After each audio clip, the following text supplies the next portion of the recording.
මං පොඩි කාලේ ඉඳන්ම සාමාන්‍යයෙන් ඒ කියන්නේ ලොකුවට නෙවෙයි සාමාන්‍ය මට්ටමේ සින්දු කියන්න පුළුවන්.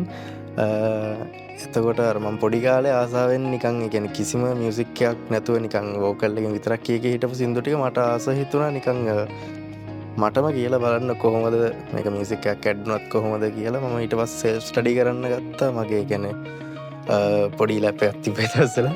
ඒ ලැප් එකේ මම ආරම්භයේදී ඒ ලැප් එකේ මයික් එකෙන් වෝකල් එක රෙකෝඩ් කර කර ඒකටම දදා මම try කරා කවර්ස් කරන්න. කොහොම හරි කවර්ස් 3-4ක් කරන් යද්දි මට හම්බුණා කියන්නේ එක කස්ටමර් කෙනෙක්. ඒ කියන්නේ එහා ගමේම අයියා කෙනෙක් ඒ අයියාට සින්දුවක් කියන්න බලන්න ඕනේ කියලා. මං කිව්වා මං ගාව ලොකු ෆැසිලිටිස් නැහැ මේකෙන් කරනවා නම් කරමු කියලා. ඕකෙන් කරලා පටන් ගත්තා ඒ අයියගේ එක කවයක් කරලා ඒ කව එකෙන් මම ඒ දවස්වල රුපියල් 3000ක් ගත්තා ඒ කවයක් කරලා. මුල්ම කව එක ආදායම. ඕකෙන් මම ගත්ත චූටි මයික් එකක්. ඒ BM800 කියලා පොඩි මයික් එක. ඒකෙන් තමයි ඊට පස්සේ ඉතුරු වැඩ ටික කරන්න ගත්තේ පොඩ.